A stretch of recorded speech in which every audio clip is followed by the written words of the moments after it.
दोस्तों, आज मैं आपके सामने एक हिंदी कहानी लेकर आ गया हूँ जिसका नाम है शीत और बसंत। आशा करता हूँ कि आप लोगों को यह कहानी बहुत पसंद आएगी। इसी तरह के और भी कहानियाँ पढ़ने के लिए मेरे चैनल को सब्सक्राइब करें।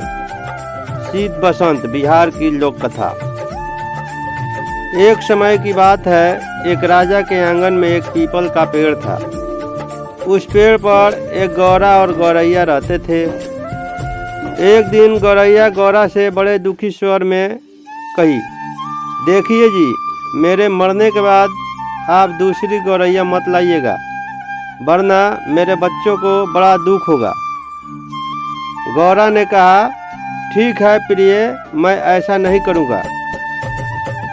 इस घटना के कुछ दिनों बाद गौरैया की मृत्यु हो गई। गौरा दूसरी गौरैया ले आया। नई गौरैया ने पुरानी गौरैया के अंडे को अपनी चोंच से गिरा दिया। इस पूरी घटना को रानी देख रही थी। उससे बड़ा दुख हुआ।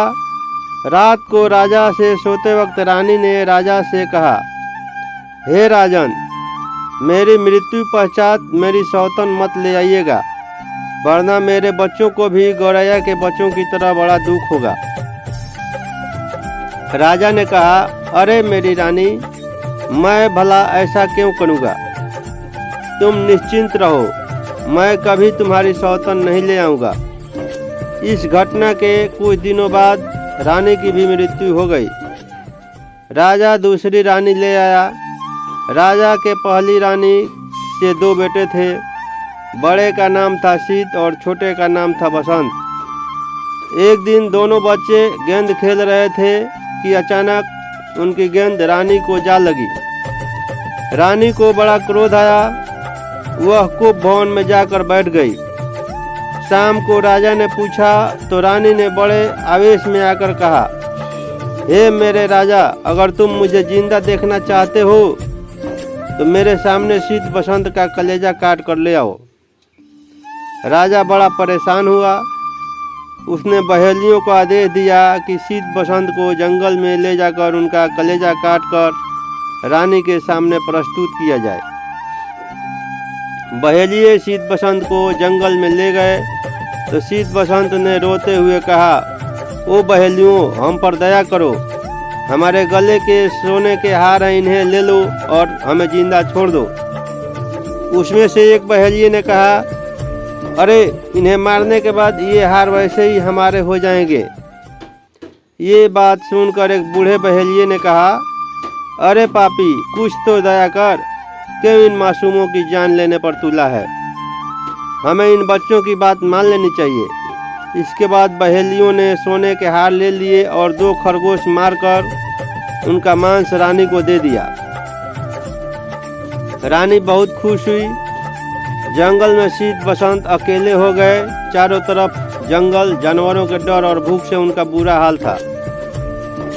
शीत ने बसंत को ढांढस बनाते हुए कहा, मेरे भाई, तुम इस पेड़ के नीचे इंतजार करो, मैं पास के किसी गांव से हमारे लिए खाना लेकर आता हूँ।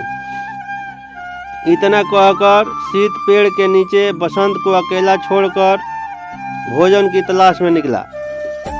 बहुत दूर जाने पर एक गांव दिखा। वहां की राजकुमारी शीत को देखकर उस पर रिझ गई। राजकुमारी के पिता ने शीत को अपना घर जमाई बना लिया और शीत बसंत को भूलकर वहीं बस गया। उधर बसंत का रो रो के बुरा हाल था। जैसे जैसे शाम होती जा रही थी, बसंत के रोने की तीव्रता बढ़ती जा रही थी। उसके रोने की आवाज़ सुनकर जंगल की परियां बसंत के पास गई और उससे रोने का कारण पूछा। बसंत ने रोते हुए पूरी बात बताई। परियों ने बसंत से कहा, तुम हमारे घर चलो, वहाँ तुम्हें कोई दुख नहीं होगा। ये कहकर परियां बसंत को अपने साथ अपने घर ले गई। वहाँ बसंत के बड़े ठाठ थे। एक बड़े नौकरों से भरे सोने के महल में बसंत को रहने लगा। परियों ने उसके आमोद प्रमोद के सारे प्रबंध कर दिए थे। बसंत का जीवन मज़े से कटने लगा। उधर काफ़ी दिनों बाद सीत को बसंत का ध्यान आया। वह वापस जंगल में आया तो बसंत को परियों के साथ देख बहुत आश्चर्यचकित हुआ। दोनों भाई एक बार फिर मिल गए। सीत ने परियों से बसंत को अपने साथ राजकुमारी के घर ले जाने की अनुमति मांगी। परियों ने बसंत और सीत को ढेर सारा धन धान्य देकर विदा किया। राजकुमारी के राज्य में बसंत ने चरवाही का काम संभाला और सीत ने खेती शुरू की। राजकुमारी दोनों के लिए खाना बनाती थी और दोनों के भोजन अलग अलग बनाती थी। सीत के भोजन में पकवान होते थे पर बसंत को वह पत्थर के जैसी रोटियां देती थी। बसंत चुपचाप वो रोटियां लेकर अपने कमरे में रख आता और परियों का दिया भोजन करता था। एक दिन दोपहर में दोनों भाई साथ खाने को बैठे। सीत ने मजाक में बसंत से अपनी थाली बदल दी। बसंत से कहा, भैया कृपा कर मेरा भोजन मुझे दे दो। इस पर सीत ने कहा, अरे देखे तो तेरी भाभी ऐसा क्या देती है तुझे खाने में जिससे तू इतना तगड़ा हो गया है। खाने का पहला निवाला मुख में डालते ही सीत को पत्थर जैसा लगा। उसने निवाला थूक कर कहा, क्या तू ये खाता है? बसंत ने कहा, नहीं भैया, भाभी तो मुझे पत्थर जैसी रोटियां बनाकर देती थी पर मैं तो परियों का दिया खाना खाता था। मैंने वो सारी रोटियां अपने कमरे में रखी है जो भाभी मुझे खाने को देती थी।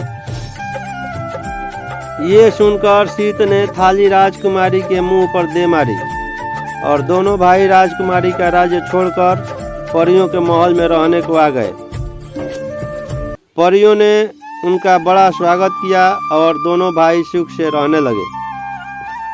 बहुत समय गुजरने पर सीत ने कहा, भाई यहाँ रहते बहुत दिन हो गए, मुझे अपने घर और माँ पिताजी की याद आती है, चलो अब अपने घर चले।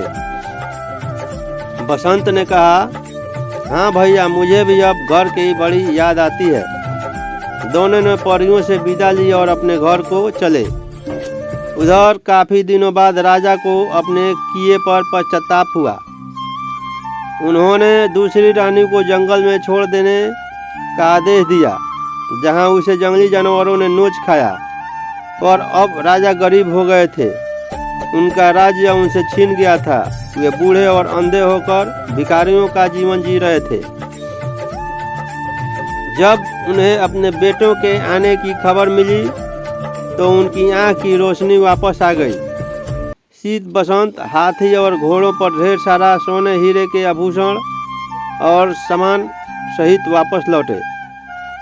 राजा का राज्य उन्हें फिर से वापस मिल गया और सब खुशी खुशी साथ रहने लगे।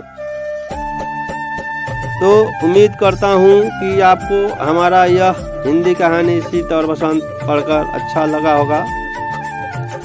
अगर आपको ज़रा सा भी अच्छा लगा तो आप इसे अपने दोस्तों के साथ शेयर करें और हमें फेसबुक पेज, इंस्टाग्राम और ट्विटर पर फॉलो करें,